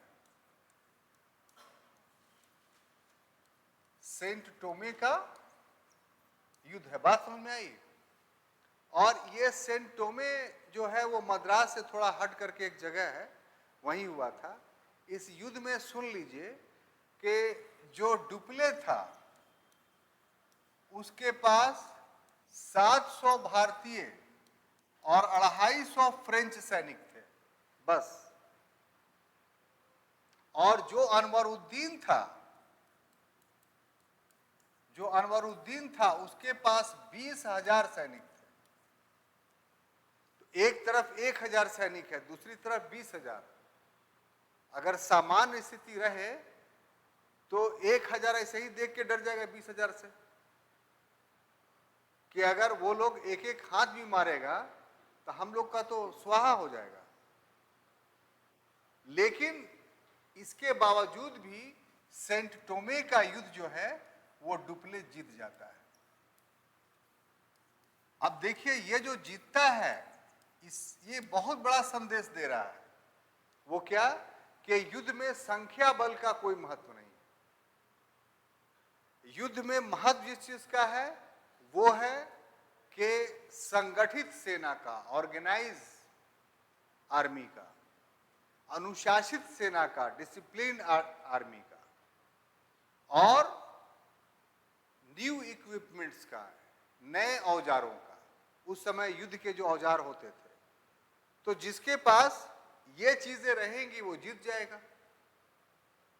तो उसकी तुलना में भारतीयों के पास मानव बल था, लेकिन वो सब अनऑर्गेनाइज थे, असंगठित थे, इनडिसिप्लिन में रह रहे थे, उनके पास नए अस्त्र नहीं थे। नतीजा के तो एक छोटी सी सेना एक बड़ी सेना को क्या करता है, पराजित कर देता है। अब ये तो जो सक्सेशन वार यूरोप में चल रहा था उसकी पूंछ थी ये, फर्स्ट कर्नाटिक वार। तो सक्सेशन वार वहां एला शपल संधि हुई। कब? तो 1748 में। और इसके तहत जो है वो प्रथम जो कर्नाटक युद्ध है, या जिसको एंग्लो फ्रेंच युद्ध बोलते हैं, वो समाप्त हुआ। अब बात समझ में आई? तो आप देखिए जो फ्लो चार्ट आपको बनाए थे उसका पूरा एक्सप्लेनेशन हो गया कि नहीं है? चलिए लिखिए, उसके बाद जो है वो अगला पढ़ाते हैं।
गया?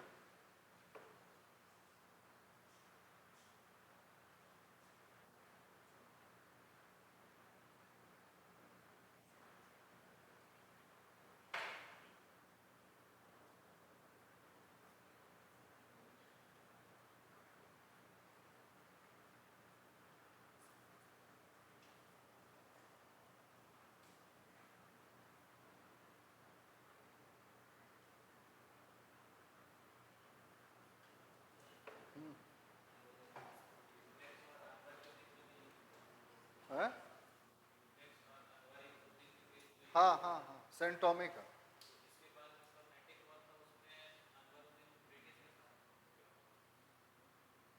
नहीं समझ रहे बात। हाँ हाँ, लीजिए तो जैसे जब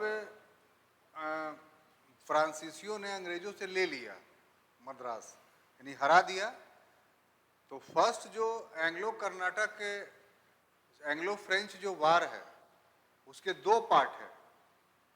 एक पार्ट में फ्रांसीसियों का संघर्ष अंग्रेजों से होता है और मद्रास सेंटर रहता है, उस पर कब्जा हो जाता है।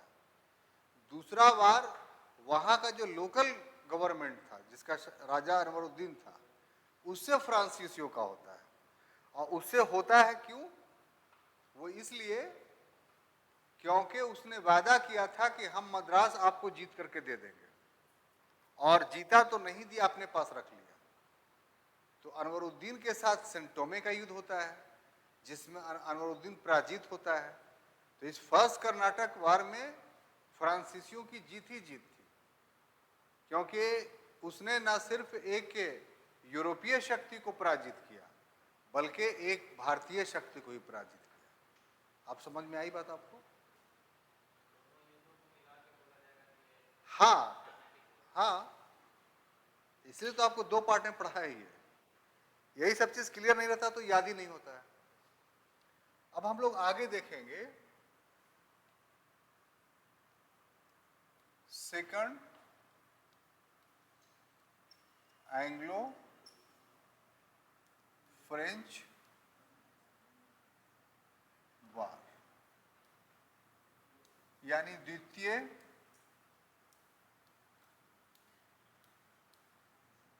आंग्ल फ्रांसीसी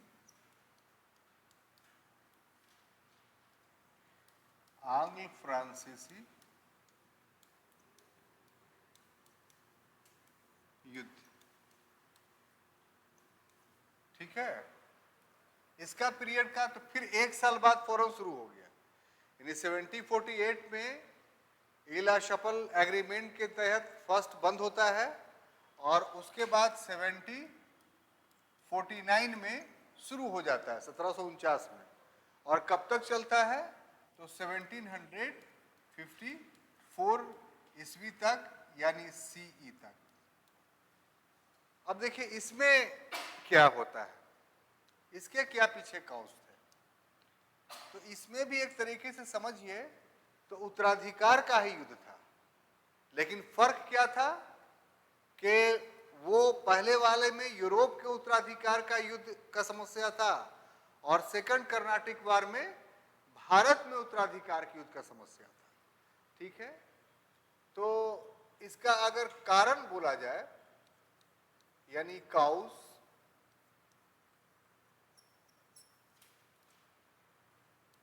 तो भारतीय, या और स्पष्ट करने के लिए हम इसमें दक्षिण शब्द जोड़ देते हैं। दक्षिण भारतीय रियासतों में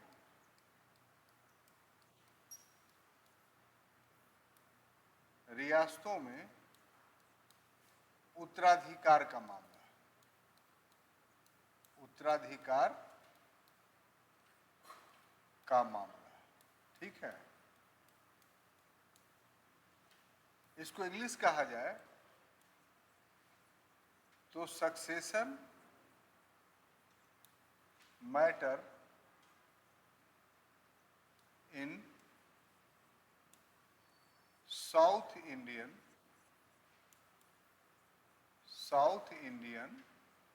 स्टेट्स। ठीक है, तो ये कॉज था। अब हम लोग को देखना क्या है कि कहां था। इस डायग्राम को अगर आप समझ लिए तो फिर कोई दिक्कत नहीं होगी। अगर इस डायग्राम को आप नहीं समझें तो फिर बहुत प्रॉब्लम होगा। ठीक है, तो इसमें जो था वो हम एक दो, चूंकि लेना है तो हम लोग दो एरो बना लेते हैं। एक तरफ जो रियासत था वो हैदराबाद था। ठीक है ना, हैदराबाद में आपको अभी अभी बताए हैं क्या कि 1748 में आसफ जाह यानी निजामुल मुल्क आसफ जाह की क्या हो जाती है, मृत्यु हो जाती है। तो मृत्यु हो जाती है। निजामुल मुल्क किल्च खां अपने पुत्र नासिर जंग को अपना सक्सेसर बना चुका था, लेकिन उसकी बहन का बेटा था मुजफ्फर जंग जो दावेदार था, और उसके पीछे उसका अपना लॉजिक था। उसका लॉजिक क्या था कि जो उत्तराधिकार आना चाहिए वो निजाम के बाद उसकी बहन को मिलना चाहिए, क्योंकि बहन ने काफी सहयोग दिया था, और बहन नहीं रही तो उसका बेटा है तो उसको मिलना चाहिए। तो तर्क जो भी हो, विवाद जो भी हो, कौन सही था कौन गलत, राजतंत्र में कोई सही गलत नहीं होता है। जो युद्ध कर करके जीत लिया वही सही हो गया, और जो युद्ध में हार गया वो गलत हो गया, ये नियम है।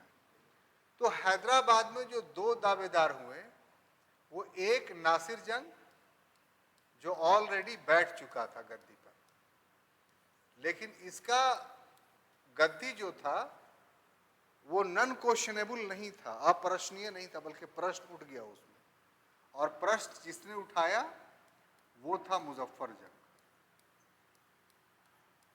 मुजफ्फर जंग ये आसफ जाह का क्या हुआ, पौत्र हो गया। पौत्र माने पोता, और ये क्या हो गया तो पुत्र हो गया। ठीक है ना, यही रिलेशन था। अब देखिए कि दोनों जो यूरोपीय कंपनी थी यानी डुप्ले और ब्रिटिशर्स यानी फ्रेंच और ब्रिटिशर्स, तो यहां एक का समर्थन फ्रेंच करने लगे और दूसरे का समर्थन ब्रिटिश। इसी तरीके से दूसरा जो रियासत था वो था कर्नाटक। ठीक है, यहां भी दो दावेदार हो गए। एक दावेदार तो आप नाम सुन चुके हैं, अनवरुद्दीन, शुरू में ही बताए थे आपको इंट्रोडक्शन में, तो अनवरुद्दीन लिख देते हैं। और दूसरा हमने बताया था कि जब मराठों ने आक्रमण किया तो दोस्त अली का दामाद चंदा साहब को अरेस्ट कर लिया। तो फ्रांसीसी बहुत चतुर थे, उन्होंने मराठों के कैद से चंदा साहिब को आजाद करवा लिया, और ये दूसरा दावेदार हो गया। ठीक है, अब आपको देखना यह है कि कहां कौन किसका समर्थन कर रहा है। तो नासिर जंग जो गद्दी पर बैठा हुआ था, आज जो अनवरुद्दीन जो गद्दी पर बैठा हुआ था, उसको एक यूरोपीय कंपनी ने समर्थन किया, और जो दावेदार अपना प्रस्तुत किया यानी मुजफ्फर जंग हैदराबाद में और कर्नाटक में चंदा साहब। तो शुरुआत, हाँ बोलिए। हाँ तो वो एक अलग बात हुई, हरा दिया तो करना नहीं, मरा नहीं है, वहां मरेगा अब वो। तो वो मामला सिर्फ मद्रास का था ना, हम तो इसलिए पढ़ाते समय बोल दिया कि मद्रास का मतलब आप पूरा कर्नाटक मत समझिए। अभी अंग्रेजों का सिर्फ कब्जा मद्रास में जो एक बाउंड्री दिया हुआ था, अभी पूरा मद्रास नगर नहीं, सिर्फ नगर की बात हो रही है। मद्रास नगर ब्रिटिश पीरियड दो भाग में बटा हुआ था, एक ब्लैक सिटी एक व्हाइट सिटी। तो व्हाइट सिटी फोर्टिफाइड था, उसमें अंग्रेज रहते थे। और ब्लैक सिटी क्या था? भारतीयों का था, जो उनकी सेवा में बाहर में रहते थे। तो उस पर कब्जे की बात थी। अमरुद्दीन हार गया तो उसका स्टेट बचा रहा। उसका मद्रास पर दावा भी नहीं था, क्योंकि मद्रास बसाया था अंग्रेजों ने। तो उसका तो एक प्लस पॉइंट होता अगर फ्रांसीसी उसको दे देते तब। अब समझ में आई बात? तो आप संदेह ना हो, इसीलिए ये बात हम लेक्चर्स के दौरान शुरू में ही कह दिए थे। आप मिस कर गए होंगे, आप उस बात को नहीं समझ पाए होंगे, इसीलिए क्वेश्चन आया। तो सबसे पहले जो शुरुआत किया ना वो फ्रांसीसियों ने, कि उसने मुजफ्फर जंग को हैदराबाद में और चंदा साहिब को कर्नाटक में साथ देने का फैसला कर लिया। और जब ये गुट बन गया तो फिर जो अंग्रेज थे वो पीछे क्यों रहते? तो उन्होंने हैदराबाद में नासिर जंग को और कर्नाटक में अनवरुद्दीन को समर्थन देने की घोषणा कर दी। और इस तरीके से जो उत्तराधिकार का दक्षिण भारत में मामला हुआ, उसमें एक पक्ष का साथ अंग्रेजों ने दिया और दूसरे पक्ष का साथ फ्रांसीसियों ने दिया। और इस प्रकार से सेकंड एंग्लो कर्नाटक वार का शुरुआत हुआ। बात समझ में आई? इसमें जो घटनाएं हैं जो आपको देखना है वो ये कि डुप्ले प्लस अनवरुद्दीन, सॉरी चंदा साहब, चंदा साहिब और मुजफ्फर जंग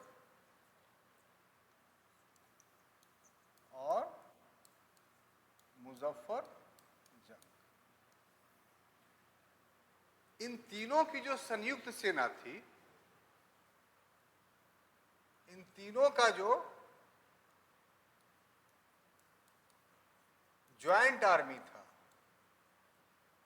यानी संयुक्त सेना थी, उसने 1749 में और फिर 1751 में, दो डेट याद रखिएगा। 1749 में उसने जो है वो, इस सेना ने वो अनवरुद्दीन को पराजित किया, ठीक है, और पराजित करके हत्या कर दी। और 1751 ईस्वी में इसने जो है वो चंदा साहिब, सॉरी गलत बता रहे हैं, नासिर जंग, जो हैदराबाद वाला था, नासिर जंग को पराजित किया और उसकी हत्या कर दी, ठीक है। अब उसके बाद डुप्ले के द्वारा क्या किया गया, यानी फ्रेंच ने क्या किया? तो फ्रेंचों के द्वारा इस युद्ध के बाद हैदराबाद में किसको बैठा दिया गया? मुजफ्फर जंग को, मुजफ्फर जंग को। और कर्नाटक में किसको बैठा दिया? तो चंदा साहिब को। यही ना हुआ? इसका मतलब ये जो संघर्ष हुआ सेकंड वाला, उसमें जीत किसकी हुई? फ्रांसीसियों की, अंग्रेजों की हार हुई। और यहां उसने मुजफ्फर जंग के यहां एक बुस्सी फ्रेंच ऑफिसर्स था, उसको रिजेंट बना दिया, मतलब हमेशा वहां रहेगा उसके दरबार में और सारी गतिविधियों पर नजर रखेगा और सारी सूचना डुप्ले को देगा। तो ये इंतजाम किया उसने। लेकिन डुप्ले अपने जीत का, यहां भी जीता था इसके पहले वाले में, फर्स्ट एंग्लो फ्रेंच वार में, यहां भी ये जीता पूरा, लेकिन ये इसका चरमोत्कर्ष था। अब इसका डाउनफॉल शुरू होता है।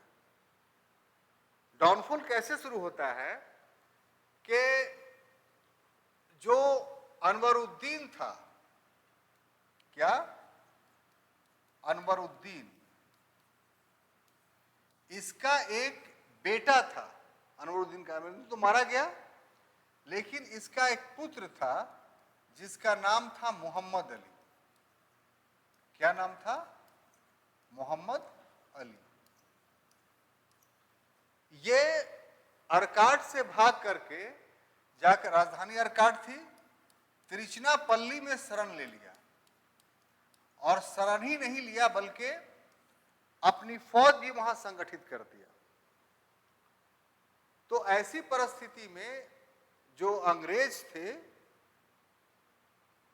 वो जाकर करके जो फ्रांसीसी थे वो जाकर के तिरुचिनापल्ली का घेरा डाल दिया बड़ी फौज लेकर के। इसी में उदय होता है एक कैरेक्टर का जिसका नाम है क्लाइव, रॉबर्ट क्लाइव। ये उस समय क्लर्क था, उसमें बहुत बड़े पद पर नहीं था, वो मामूली एक क्लर्क था, एक सहायक था। तो ये तिरुचिनापल्ली के घेरे में अंग्रेजों को हराना चाहता था और पीछे से अंग्रेजों पर वार कर रहा था कि जो मोहम्मद अली है वो पराजित ना हो। लेकिन अंग्रेज इतने काफी शक्तिशाली थे,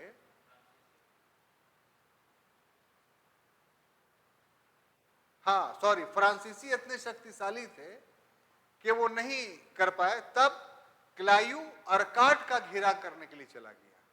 ये तिरुचिनापल्ली का घेरा तो चल रहा था, क्लाइव कहां चला गया? अर्काट। और यहां इसको बहुत बड़ी सफलता मिली। अर्काट राजधानी थी कर्नाटक की। यहां क्या हुआ कि यहां मात्र 250 सेना के सहायता से इसने अर्काट को है जीत लिया। अब जीत लिया तो फ्रांसीसियों पर इसका विपरीत प्रभाव पड़ा। फिर यूं ही आराम से नहीं जीत लिया। प्रारंभ में आराम हुआ कि वहां आदमी नहीं थे फ्रांसीसी, इसलिए जीत लिया, लेकिन फौरन ही कुमुक पहुंच गई और फिर 58 दिनों तक, 58 डे तक अर्काट का घेरा फ्रांसीसियों ने डाले रखा। और इस 58 दिन में मुकाबला किया क्लाइव ने, और इसी 250 सेना की सहायता से 58 दिन के बाद जीत लिया उसने। तो ये जो विजय हुई इसका इफेक्ट तिरुचिनापल्ली पर भी पड़ा, और तिरुचिनापल्ली भी जो है वो हार गया। कौन? डुप्ले। अब इसका रिजल्ट ये हुआ कि डुप्ले को वापस बुला लिया गया। डुप्ले की क्या हो गई? वापसी हो गई। वहां से सरकार ने कहा कि तुम आ जाओ। ये बहुत बड़ी गलती थी। इसके स्थान पर गोडेहू को भेजा गया। गोडेहू का आगमन हुआ, और ये जो आगमन हुआ इसका, गोडेहू का, इसने क्या किया कि इसने पांडिचेरी की संधि कर ली। किससे? अंग्रेजों से ना जी, पांडिचेरी की संधि कर दी। और पांडिचेरी के संधि में क्या हुआ साहब? तो चंदा साहिब की बात मान लिया गया कि ये कर्नाटक का नवाब होगा।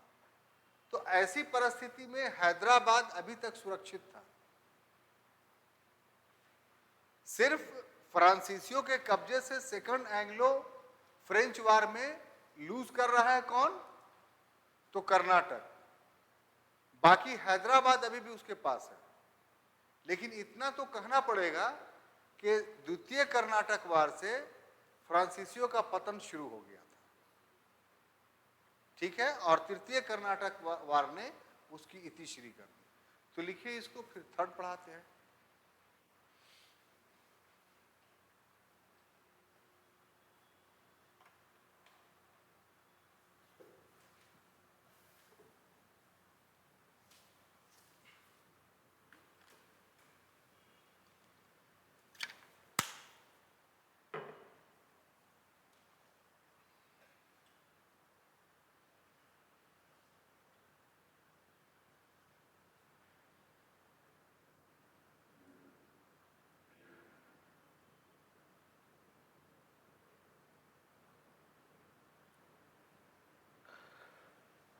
समझ में आई बात?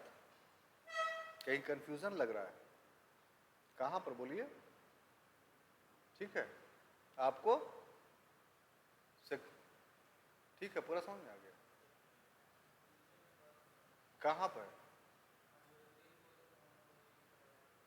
है?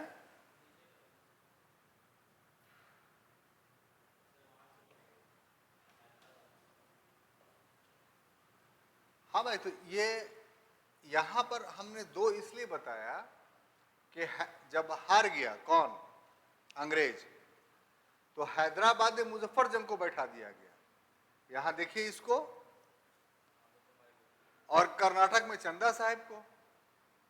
क्लियर बात? तो ये चरमोत्कर्ष था किसका? डुप्ले का। अब इसके बाद इसका पतन शुरू हो रहा है यहां से। कैसे? तो अनवरुद्दीन का जो पुत्र था जिसको मारा था, तो वो पुत्र मोहम्मद अली भी जीवित था, वो नहीं, वो तिरुचिरापल्ली में अपने आप को सेफ कर लिया, वहां सेना इकट्ठा करने लगा। और दूसरा था कि क्लायू, जो अंग्रेज हार गए थे दोनों जगहों पे, तो क्लायू सक्रिय हुआ और चला गया तिरुचिरापल्ली। तिरुचिरापल्ली क्यों गया था वो? तो मोहम्मद अली की मदद करने के लिए, यानी अनवरुद्दीन के बेटा की मदद करने के लिए, यही ना।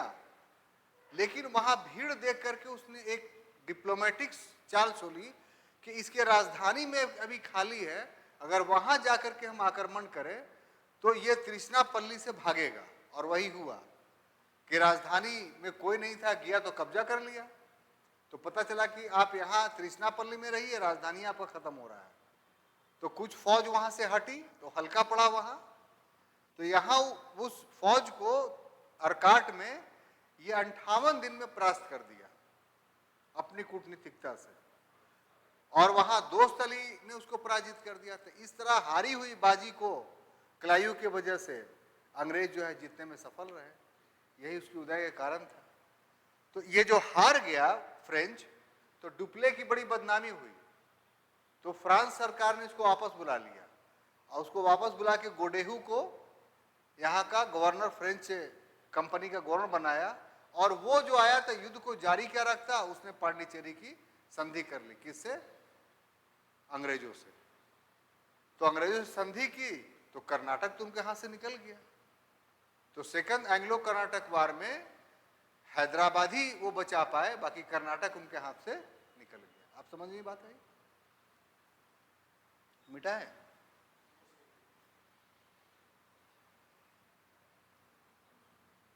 बोला था ना आपको कि बहुत टफ टॉपिक है ये, इतना आसान नहीं। बस जितना था टफ वो आप समझ लिए। अब थर्ड वाला बहुत इजी है, उसमें सिर्फ एक बार है, वो बता देते हैं और कुछ नहीं, और वही आपको लिखना भी है। वहां जो है फ्रेंच गवर्नर लाली आएगा थर्ड में।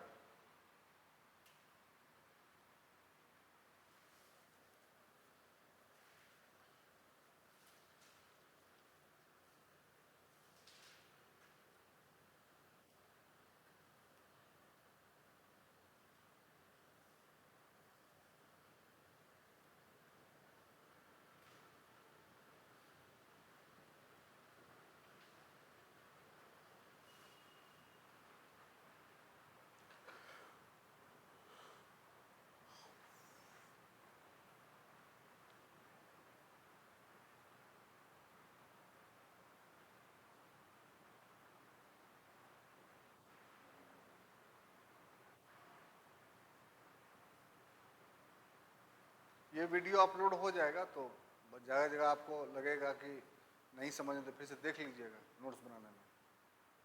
सुबह वाला अपलोड नहीं हुआ, उसमें बोर्ड साथ नहीं दे रहा था, इसमें तो आपका हो जाएगा।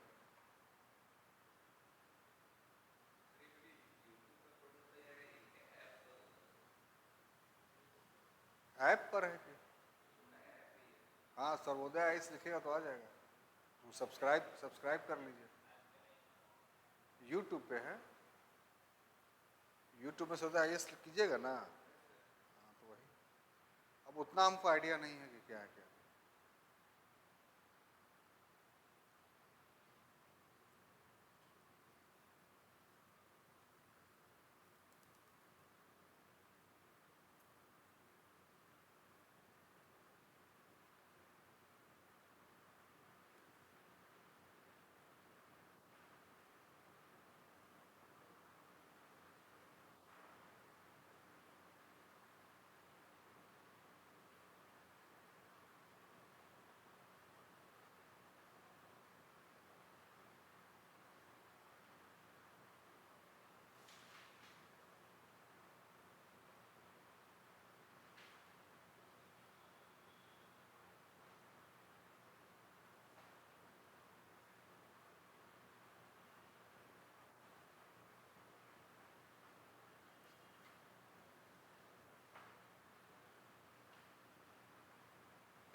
अब देखिए, लास्ट जो टॉपिक आपका बचा हुआ है वो थर्ड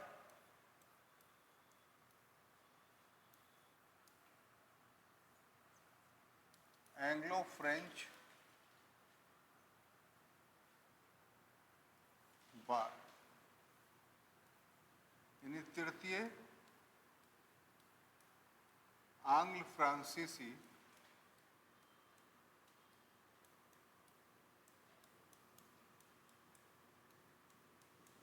युद्ध की बात हम लोग कर रहे हैं। अगर इसका पीरियड कहा जाए तो अभी अभी हमने आपको बताया कि 1756 से 1763 सी एक्चुअली में 60 ही तक है, लेकिन 63 क्यों है अभी राज आपको खोलते हैं। इसमें बहुत चीज नहीं देखना है आपको। जो फ्रेंच गवर्नर है वो गोडेहू के, या हाँ गोडेहू होगा, गोडेहू के स्थान पे लिली आता है, ठीक है। और इसके द्वारा जो कुछ कदम उठाए जाते हैं तो कुछ सफलता के कदम हैं और कुछ असफलता के। तो लिली के द्वारा जो सबसे पहला सफलता था वो फोर्ट सेंट डेविड, ये किला है जो 20 किलोमीटर पांडिचेरी से दूर है।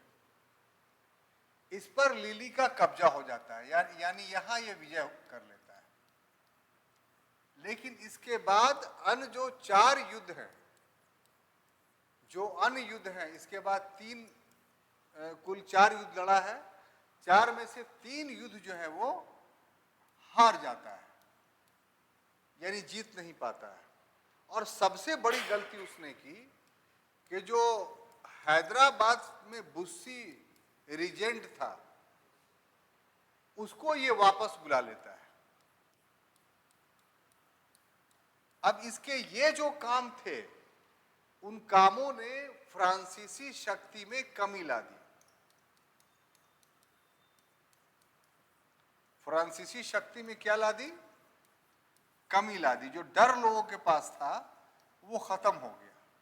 और इसका नतीजा क्या निकला कि एक ब्रिटिश जर्नल था, यानी सैनिक अधिकारी था, जिसका नाम था सर आयर कूट। सर आयर कूट। तो जो क्लाइव ने चीजें शुरू की थी अपने द्वारा, उसका अंत सर आयर कूट के द्वारा किया गया। और आयर कूट ने क्या किया, तो 20 जनवरी या 22 जनवरी होगा कुछ भी, 1760 ईस्वी को एक युद्ध करता है और वो युद्ध कहलाता है वांडीवाश का युद्ध। ये कर्नाटक में ही है, वांडीवाश युद्ध। और इस युद्ध में क्या हो जाता है कि अंग्रेज जो है वो जीत जाते हैं। तो इस प्रकार ये अंग्रेजों से जो है फ्रांसीसी इस युद्ध के बाद हार जाते हैं पूरी तरीके से। लेकिन संधि जो है वो 63 में होती है। और संधि को हम लोग क्या नाम देते हैं?